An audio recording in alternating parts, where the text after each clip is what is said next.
What's up guys, this is JT, iamthetie, bringing you a narrated Wi-Fi battle. This is probably the best Wi-Fi battle and the closest match that I've had yet. It's against a user named JackieChun82. I'm going to leave a link to his channel in the description. We decided to have a standard match. It went right down to the wire, and I was going to try to get this up on PokeMoshPitbeta, but obviously if they don't accept it, I don't really give a crap. I love this battle. So he leads off with a Gliscor. I lead off with an Ambipom. I'm figuring it's probably bulky. I want to get some free damage on it. He goes into Jirachi, which is really terrible because that's a part steel type, and then I have the life orb, so I take more damage from that hit than he did. And he goes for a flash cannon right off the bat. I was thinking he was probably a special attacker based on the fact that he had leftovers, so I made a switch into my Sailor Moon, which is my Clefable. That's my special defensive wall. And then this is just kind of a funny set. It has a flame orb on it, that way I can try to trick it onto an attacker later on in the match. He switches into Gliscor while I set up the light screen, that way Jirachi can't set up for sure. And then he predicts me to go for a to stay in with Clefable, or maybe go for the trick. So he goes for the taunt. I just made a switch predicting him to go for Stealth Rock, so I'm go for the really safe Surf here, predicting him to go into Jirachi to take the Ice Beam like a champion because he would resist it otherwise. And it does really good damage, but most Jirachis pack Thunderbolt, so I decided to switch into Rhyperior to take the Thunderbolt, and I'm so right. The nice prediction on my part, he's predicting me to go for an Earthquake now, so a whole bunch of predictions going on. He was reading me really well, but I'm going to go ahead and go for the Rock Polish here because I know that he has a Gliscor on that team, and I'm not going to go for the EQ. And then I'm going to go ahead, I want to scout how much damage I can actually do to the Gliscor with the Stone Edge. Factoring in my Life Orb, it does really nice damage, but after the leftovers, sadly it is not a 2-hit KO, it's a 3-hit KO, so damn you Gliscor for being really bulky. But he went for the taunt there, and then now he's basically going to have to sacrifice his Gliscor in order to get Rocks up, which is really nice for me. I'm going to go ahead and just finish him off with a Mega Horn in the rare occasion that he might try to save his Gliscor for some reason. I mean, you never know.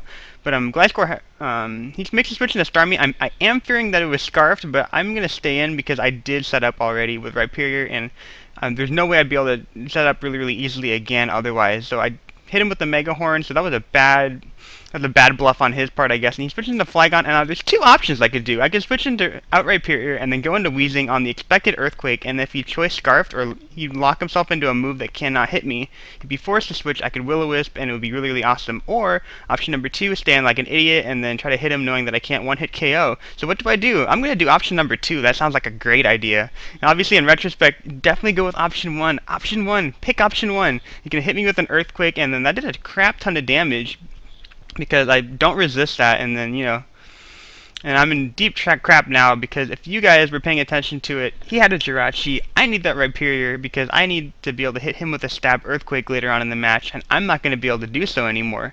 But anyway, I know he has that Jirachi. I'm going to go for the Pursuit, predicting him to switch back out into it, and that's a really nice play, but I cannot kill that Flygon yet. What the hell?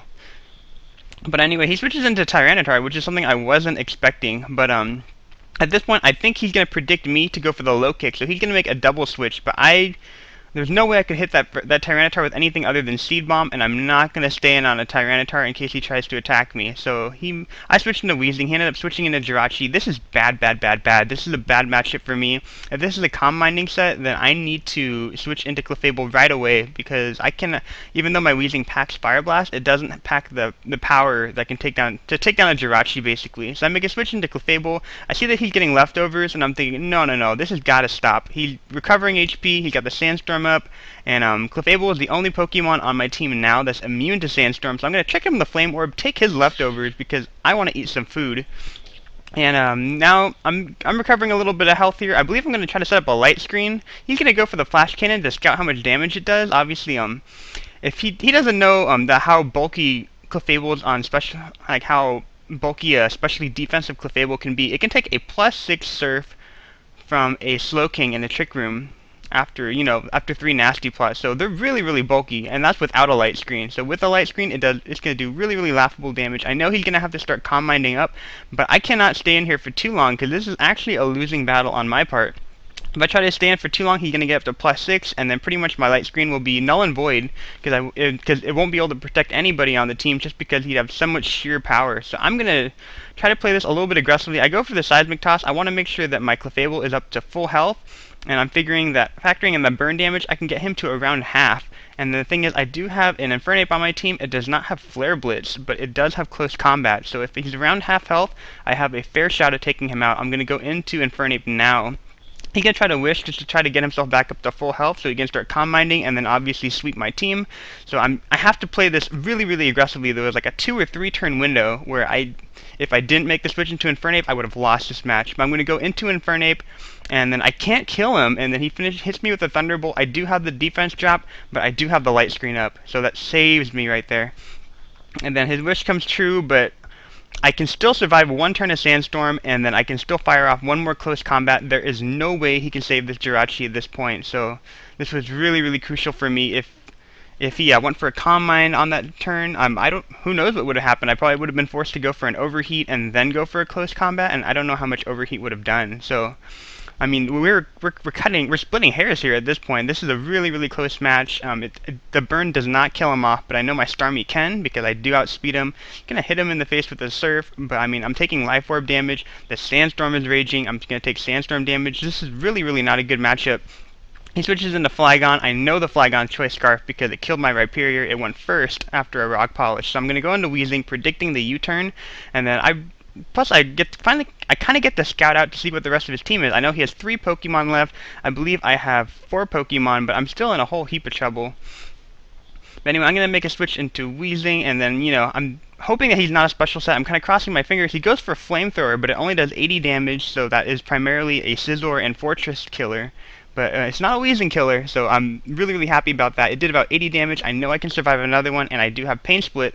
And for those of you who don't know what Pain Split does, it basically divides the HP of all the Pokemon on the field, and then splits it up evenly between the 2 of them. So since I had no HP and he had a lot of HP, I get a lot of HP back. So it's a good move for me. And then I'm trying to Will-O-Wisp him because I know that he's a physical attacker, and if I can lock him into a Flamethrower, I could potentially try to predict. And I can potentially try to go into Starmie pretty much and then kill him off with a Surf. That would be a really, really nice play, but obviously I cannot hit him with a Will-O-Wisp. I'm not going to risk switching in the Starmie knowing that he can crunch me to death. Anyway, but now I can go into Starmie just to kind of revenge kill him, hopefully. And then I hit him with the Surf that does kill him off because he does not try to save it. I don't think there's anything he could have switched to. I mean, he had a Flygon, so that would hit him for really good damage. It just seemed like the good move to go for. But at this point, he's going to go back into Flygon. He got 2 Pokemon left, and I have a Starmie, I have a Clefable, and I have an Ambipom. So I need to... But both my Ambipom and my Starmie are really low health. He's going to go for the U-turn. I'm predicting him to go for the U-turn because it's super effective on Starmie, but he U-turns out into a Gyarados, so he hid that Pokemon really, really well. I'm really, really fearing the Dragon Dance because at this point, if I switch into Starmie now, he's going to Dragon Dance up, and then he's going to outspeed the Starmie, kill it, and then his game set and match. So I'm going to directly switch into Ambipom, knowing that he's probably going to Dragon Dance up just for that opportunity. And I'm just going to go ahead and try to hit him with a Fake Out, and then depending on whether this is a bulky variant or a straight up sweeper, I might still have some sort of opportunity to actually kill him. So I get the flinch off on him because that's what Fake Out does. But the switch and then the Sandstorm damage is really, really hurting this Ambipom. I don't know how much longer it can stay in. And then obviously at this point, Starmie is fodder for me. That's just so I can get another Fake Out turn. So he goes for the Waterfall, and then that takes it out. He ends up having a Life Orb on himself also. So combine that with the Sandstorm damage, no bueno. But I'm gonna go ahead and kill him off with the Fake Out now. But considering the Life Orb recoil and the Sandstorm, I'm going to lose my Ambipom. So this is going to turn into a 1-on-1 matchup. This is going to come down to Flygon versus Clefable. And then, if my Clefable can survive a 1 hit from a Flygon, I have a chance to win this match. I'm going to immediately click Seismic Toss because I know what I have to do. It all depends on whether he can kill me or not with the Outrage. A Stab is 120 base power, and it does not kill me. It's absolutely amazing. This was probably the best match that I've ever had so far on Wi-Fi battling, albeit I really don't do a whole lot of Wi-Fi matches, but Jackie Chun is a great battler. Obviously, go ahead and check out his channel. Has very thorough narrations. I think he does a great job predicting. He set up the match really, really well. I hope you guys enjoyed this video. I know I sure as hell did, and this is probably one of my favorite battles of all time. I hope you guys enjoy. Like the video if you enjoyed this battle, and then leave some comments, and I'll catch you guys another time. Bye.